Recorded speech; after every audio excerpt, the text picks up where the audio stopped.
At sinabi ni Tambaluslos, I will not go down alone. Ibig sabihin, una, inaamin niya meron siyang pagkakamali. For me, that is an admission. Pero, hindi ako mag-isa. Merong mastermind. At alam naman ng marami, ang mastermind dito si Bongbong. Kasi sino bang mag-a-approve ng mga budget? Di po ba si Marcos? Si BBM. So, ang tinutukoy nito si Romualdez ay si BBM. Huwag na nating paligoy-ligoyin pa. Pero sana, konting lambing. I-like nyo po itong video na ito. Malaki po ang magagawa niyan sa algorithm. So, i-like nyo po agad pag nakita nyo itong video na ito. And sana doon sa mga hindi pa po subscriber sa YouTube, subscribe po kayo. Ito ang balita ngayon. Trending at pinag-uusapan ngayon sa mundo ng social media. Ang tiumano'y balita. Ito ang mga balitang mahalagang malaman ng taong bayan. Mga detalyeng madalas ay hindi nabibigyang pansin sa mga tradisyonal na ulat mula sa palasyo, kamara, senado at maging sa publiko. Pero bago ang lahat, kung bago ka pa lamang sa aming channel at kung gusto mo ang mga balitang tungkol sa mundo ng politika dito sa Pilipinas at mga detalyeng madalas di umano'y hindi nabibigyang pansin ng media, ay please huwag kalimutang mag-like, subscribe at i-click na rin ang notification bell para mas maging updated ka lalo sa lahat pa ng bagong videos na i-upload namin. At eto na nga mga kababayan. Ito ang paghihiganti ng mga Pilipino. Dito sila gaganti. Dito binubuhos ng Pilipino yung sama ng loob nila sa inyo. Yung galit nila. Ha? Diyan nila binabato. Diyan nila sinasabog. Hindi po grave threat yan, ha? Huwag po kayong tanga. Hindi po grave threat yan. Kasi po, yung mga congressman natin nagtanga-tangahan eh. Alam naman nilang hindi nananakot, hindi po grave threat yung sinasabi ni BP Sara.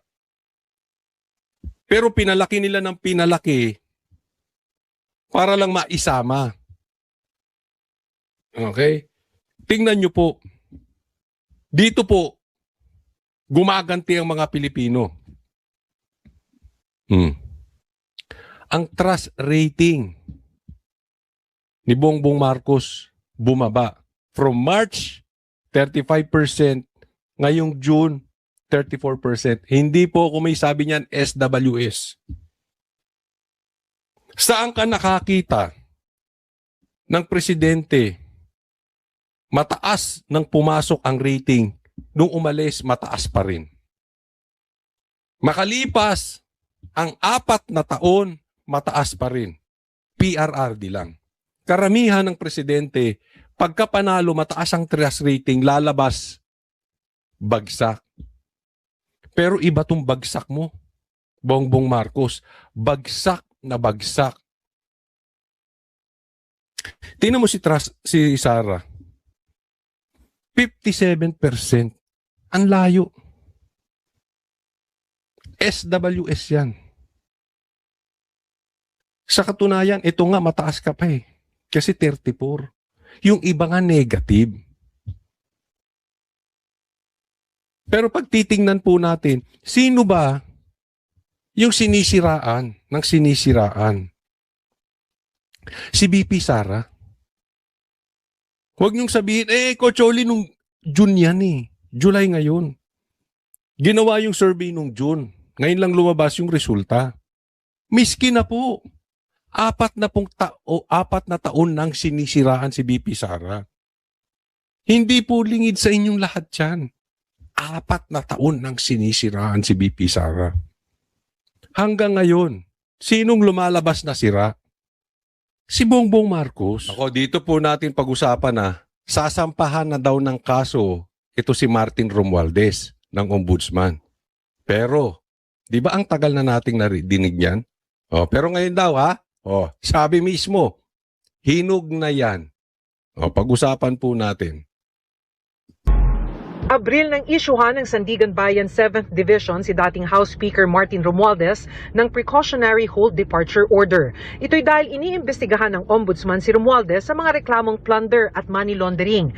Pero nakatanggap umano ng intelligence report ang Ombudsman na nagbabalak pa ring makalabas ng bansa si Romualdez. Matagal na naming gustong i-file to. Nandito na tayo sa punto na ito. Sana po hindi masayang yung ating trabaho. Nire-remind yung ating law enforcement agency. Teka muna, paputol natin dyan ha. Ang tagal nyo nang tinatrabaho yan. Utoy, attorney, sana naman totoo na yan. Kasi alam nyo, ang dating talaga sa taong bayan, talagang ginagawa nyong tanga.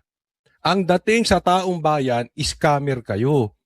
Kasi isipin ninyo, ito yung matinding tanong ng taong bayan eh. Wala pang nakukulong na mastermind.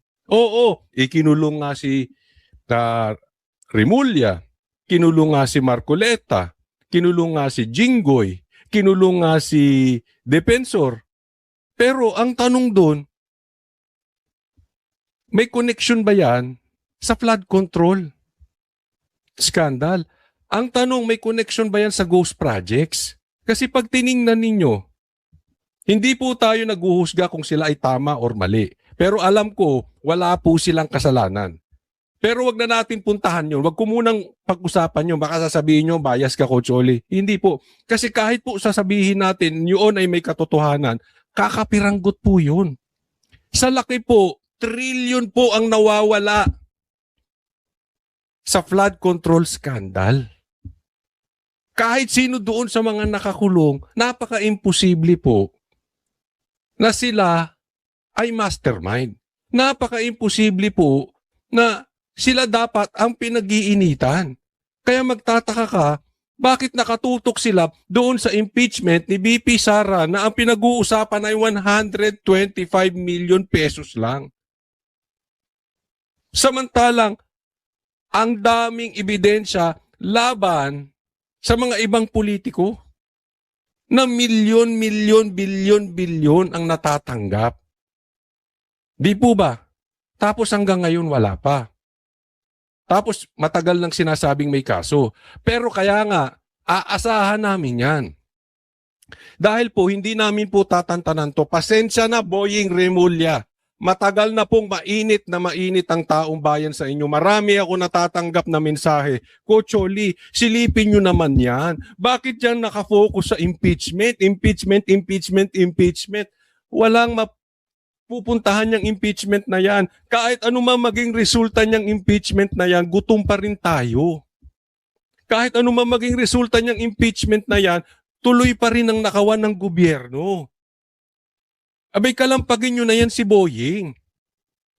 Kasi kung sino-sino mga hinahabol. Kaya nga naman yan naman ang hamon namin sa inyo, magpakalalaki naman po kayo. Kung tutuluyan nyo po at tutuluyan yan si Romualdez, let your yes be yes and your no be no. Kung tutuluyan nyo na. Huwag nyo na kaming ginagago. Kasi pakiramdam namin, pakiramdam ng taong bayan, nakakatanggap kayo ng pera. Kaya, hindi nyo maimbestigahan ng totoo yung mastermind ng flood control. Matotoo man yan or hindi. Ano ang ine-expect nyong iisipin ng taong bayan? Di po ba? Yun ang i-expect ng taong bayan eh. Given na po yun. Kasi nga palayo tayo ng palayo sa flood control. Hanggat palayo tayo ng palayo sa flood control, hindi nyo maiiwasan sa taong bayan na huhusgahan kayo. Kaya nga kailangan magpakalalaki kayo dyan. Okay? So, etong issue ngayon. Patatakasin ba or tatakas? Kasi may report na gustong lumabas ng bansa si Romualdez. Dito tayo ngayon magkakaalaman. Napaka-importante nitong binanggit ni Utoy. Kasi kung makakalabas ng bansa si Romualdez, isa na naman itong panggagago na itong mga taong gobyerno sa atin. Pinaasa lang tayo sa sasampahan ng kaso. Mangalawa, mga 3 araw, nakatakas na. Di ba? Hindi po pwede na gano'n. Kaya kailangan bantayan nyo yan. Cargo nyo yan eh. Ang laki-laki ng intelligence funds ninyo. Bago ka palang lumabas ng airport, alam nyo po ba, para doon sa mga hindi nakakaalam, meron kang pinipil-upan, nakalimutan ko na yung pinipil-upan eh.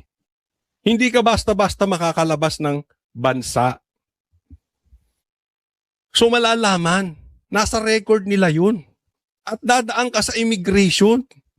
Alam nyo po ba, siguro sa simula nang naging presidente si Bongbong Marcos at ako'y lumalabas ng bansa, siguro mga 3-4 na beses doon, ang tanong sa akin, government official ba ako? Oo, totoo po yan. Yan po ang tanong sa akin. Government official ba? Kung ako natatanong, kung government official ba ako? Kasi kailangan mo ng permit. May sulat bago ka lumabas. Yung klase ba di tambaluslos makakalabas yan nang hindi ninyo alam?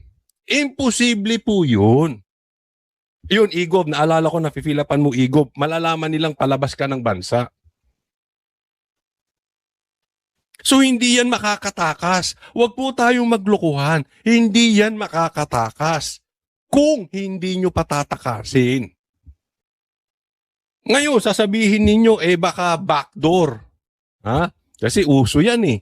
Yung iba, may mga nadidinig tayo or meron tayong, dahil sa experience natin before, na kami po ay pumupunta ng Malaysia, meron mga Pilipino doon nagba-backdoor, sumasakay ng bangka, galing dito sa Pilipinas, di ko na alam, sasabihin ko saan lugar, papunta ron. Sa Malaysia, o papuntang Tawau. Doon sa mga kakaalam, if you know, you know. Diba? Pero hindi po ako tumakas, ha? Pinapaalala ko lang dahil sa trabaho ko before, maraming mga Pilipino doon na TNT. Nasa band industry po kami. So kaya alam ko yan. Yan yung sinasabi, baka naman makakatakas doon si pambihira sa laking mama ni Romualdez, makakatakas sa inyo. Diba? Bakit hindi ninyo bantayan? Sa madaling salita, wag na po tayong magpalusot. Diba? Kasi kung gusto nyong bantayan si Romualdez, gusto nyo, sa laki ng pananagutan niya sa Pilipinas, whether ito ay nasa investigasyon pa lang o hindi, sa laki po nun, nung paratang sa kanya, hindi po siya dapat makatakas. Pati na rin ang ating border control, to please watch out dahil malamang sa hindi niyan, lalabas ho siya sa informal channels. Nakatakda ng mag-preliminary investigation ng Ombudsman sa reklamong plunder at money laundering laban kay Romualdez at dating Congressman Zaldico. Pagkasagot ni Romualdez sa mga alegasyon laban sa kanila, magdedesisyon ng panel of investigators kung magsasampa na ba ng kaso o hindi sa Sandigan Bayan. Ayan. So ngayon, ang sasampahan ng papakasuhan ng plunder ay si Tambaluslos, itong si Martin Romualdez at saka si Zaldico. Ngayon, eto yan. Baka mamaya, strategy na naman yan. Bakit ko po nasasabi? Kasi yan po ang nadidinig natin. Oo. Yan po ang sinasabi ng bubuit natin. Yan po ay Class A information na natatanggap ko. Very possible na ito po ay exit plan ni Romualdez. Kasi tandaan nyo po dalawa yung na-impeach. Dalawa yung sinampahan ng impeachment sa Congress, di ba? Tama o mali? Tama or tamang-tama? Si Sara at si Marcos. Yung kay Marcos hindi nag-push through. Yung kay Sara nag-push through. Sa madaling salita, drama-drama. Para lang, may masabi na patas sila. Sinampahan ng kaso parehas eh. Ganyan din yung nangyari. Kamakailan lang. Kay Cayetano, tama po ba? Yung kay Cayetano naman, ang gustong paimbestigahan ng NBI, itong SEA Games. Na ang tatamaan, di umano, ay si Dizon at saka si Cayetano. Tapos biglang pihit ang Malacanang. Announce si Auntie Claire. absuelto na si Dizon. So naiwan si Cayetano. Tapos si Cayetano ang babakbakan. Ngayon ang usapin ngayon, sa Taguig naman sila mag-iimbestiga. Nakikita niyo halimbawa? Oh, baka mamaya eto na naman po sila. Drama na naman. Oh, si Romualdez at saka si Saldico iimbestigahan. Tapos lalabas sa report ng ombudsman, malayo. Walang magpapatunay na si Romualdez, walang ebidensya na siya ay dapat kasuhan ng plunder. Ang dapat kasuhan talaga si Saldico. Ang problema, wala si Saldico. So, anong gagawin ng gobyerno? Meron na silang sacrificial lamb. Si Saldico. O di hayahay na buhay ni Marcos. Hayahay na buhay ni Tambaluslos. Hindi lingid sa inyong lahat sinabi ni Tambaluslos, I will not go down alone. Ibig sabihin, una, inaamin niya meron siyang pagkakamali. For me, that is an admission. Pero, hindi ako mag-isa. Merong mastermind. At alam naman ng marami, ang mastermind dito si Bongbong. Kasi sino bang mag-a-approve ng mga budget? Di po ba si Marcos? Si BBM. So, ang tinutukoy nito si Romualdez ay si BBM. Huwag na nating paligoy-liguyin pa. Kaya nga, posibleng gawing escape plan itong si Saldico. O ituturo na lang lahat nila kay Saldico, pero si Romualdez wala talaga. So pag wala talagang kaso si Romualdez, tahimik siya.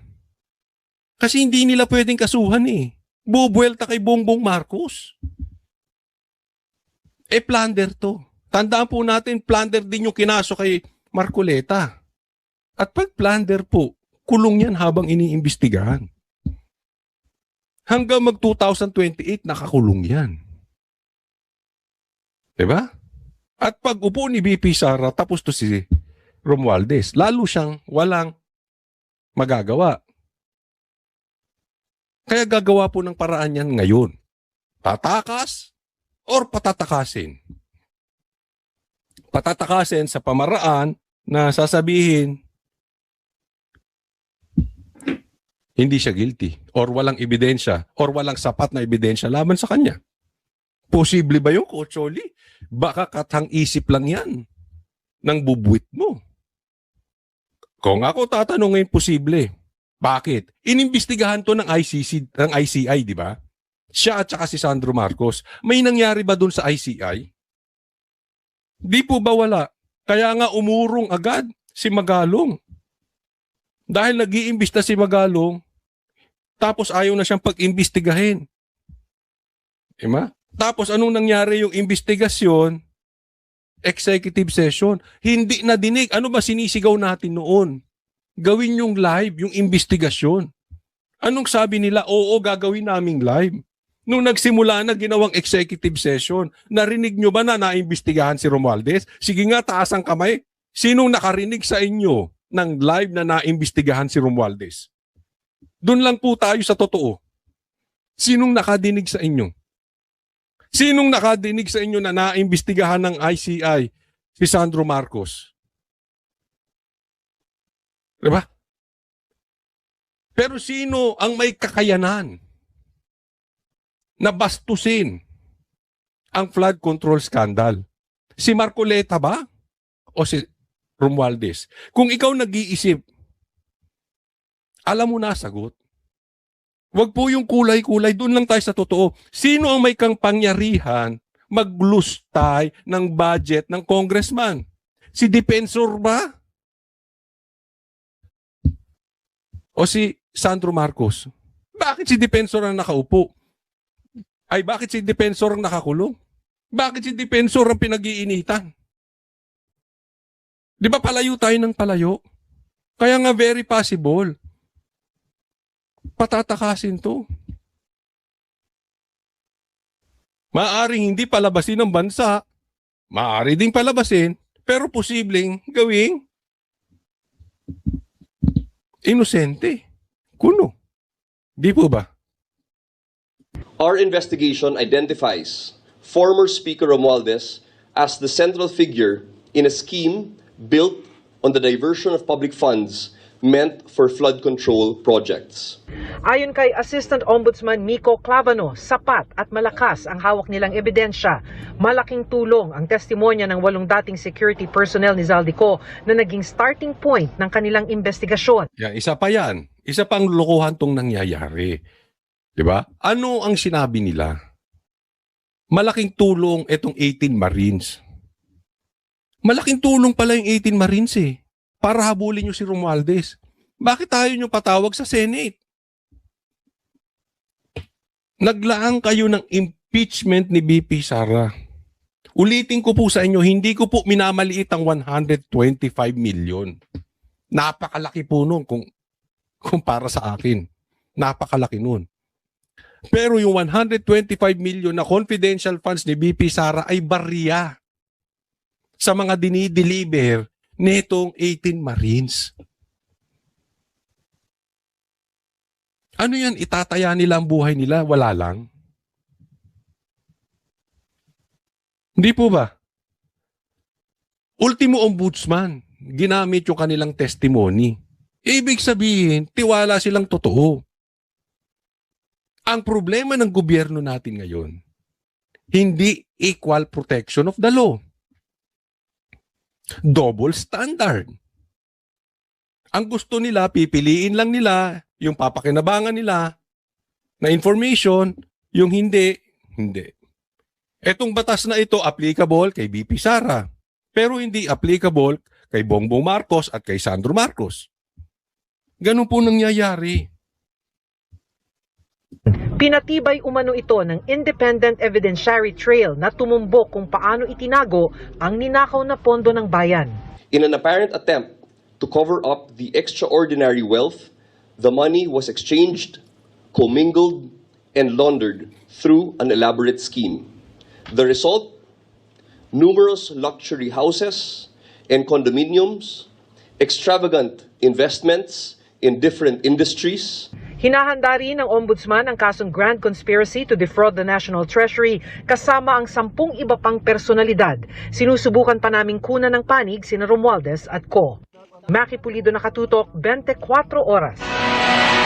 Itinanggi naman ang kampo ni dating House Speaker Martin Romualdez na may balak siyang umalis ng bansa. Sabi po ng kanyang abogado, walang plano si Romualdez na takasan ang legal na proseso at kailanman hindi siya nagtago. Nasa bansa at mananatilian niya ang mababatas sa Pilipinas hanggat hindi niya nalilinis ang kanyang pangalan. Binigyan din ng kanyang kampo na preliminary investigation pa lamang ang proceeding at hindi pa nangangahulugang nakitaan na ng pananagutan si Romualdez. Ayan, okay. So sabi niya, inosente pa si Romualdez. Una, pangalawa, hindi tatakas. Preliminary investigation pa lang. Oh. So dyan, hindi natin alam, baka mamaya, i-absuelto to ng ombudsman, ha? Kung hindi man ang ombudsman, i-absuelto nito ni Bongbong Marcos o i-absuelto to nung kung sinong Poncio Pilato. Kotsoli, legal ba yun? Bendalo na nga umuiral. Si Defensor nga nakakulong. Ito nga nakalaya. Lahat po ngayon po pwede nilang gawin. Hindi ako naniniwala na hindi nila pwedeng gawin yan. Alam nyo bakit? Kaya ako naiisip to. Isa pang rason, posibleng drama na naman to eh. Kunwari, inaano si Romualdez. Kunwari, kasi kita nyo biglang nahinog. No? Kakasuhan na. Bakit? Ipagyayabang mo na naman sa SONA. Kasi SONA na sa Lunes. Huwag nga tayong maglokohan. Bigla-biglan, ang tagal nang inaantay ng taong bayan. Ang tagal nyo nang nanangangako. Nauna pang nakulong si Marcoleta. Nataon na naman. Itong gobyerno na to, ang daming nagkataon. Si Cayetano biglang iimbestigahan yung 2019 SEA Games. Di ba? Lahat na lang nagkataon. Hindi raw papapasukin ng EDCA, pero pinapasok, nagkataon na naman. Paiimbestigahan kung sino-sinong kalaban. Nagkataon na naman. Ano yan, nagkataon na naman? Nakakasuhan na? Si Romualdez kuno dahil mag-sosona? Kaya Bongbong Marcos, huwag kang supot. I respect you dahil presidente ka ng Pilipinas. But I don't respect you as a person. Sa totoo lang. Kasi pag hindi ito na kulong at sasabihing inosente na naman, kulang na naman ng ebidensya, pinagluloko nyo na naman ng Pilipino. Meron ka lang mapagyabang sa SONA. Ano pinagyabang mo noon sa SONA? Mahiya naman kayo. Hindi ka ba nahihiya hanggang ngayon? Yung mga congressman na mayroong mga ghost projects na kalaya. Hindi ka ba nahihiya doon, Bongbong Marcos? At yan na nga ang buong detalye ng ating balita. Napakasalimuot at napakahalaga ng usaping ito. Kaya naman napakalaki rin ang epekto nito sa ating lipunan. Kayo naman, ano ang inyong personal na pananaw, reaksyon o masasabi patungkol sa isyong ito? Kung mayroon kayong mga karagdagang impormasyon, hinaing o komento, mangyaring isulat lamang ang mga iyan sa ating comment section sa ibaba. Huwag kayong magatubiling magpahayag ng inyong saloobin dahil personal na babasahin at pupusuan yan ng aming buong team. Gusto naming marinig ang boses ng bawat isa sa inyo para magkaroon tayo ng isang makabuluhang talakayan. At kung sa tingin ninyo ay nakapaghatid kami ng mahalagang impormasyon sa inyo ngayong araw, please, huwag niyong kalimutang i-like ang video na ito. Mag-subscribe na rin kayo sa ating channel at huwag mong kalimutang i-click ang notification bell para lagi kang updated at laging una sa pinakabagong balita at kaganapan sa loob at labas ng bansa. Paki-share na rin po ang video na ito sa inyong mga kaibigan at pamilya para mas marami pa tayong mga kababayan ang makaalam, mamulat at maging handa sa mga nangyayari sa ating paligid. Ang inyong simpleng pag-share ay napakalaking tulong para maabot ng katotohanan ang mas marami pa nating mga kababayan. Muli, maraming salamat sa inyong walang sawa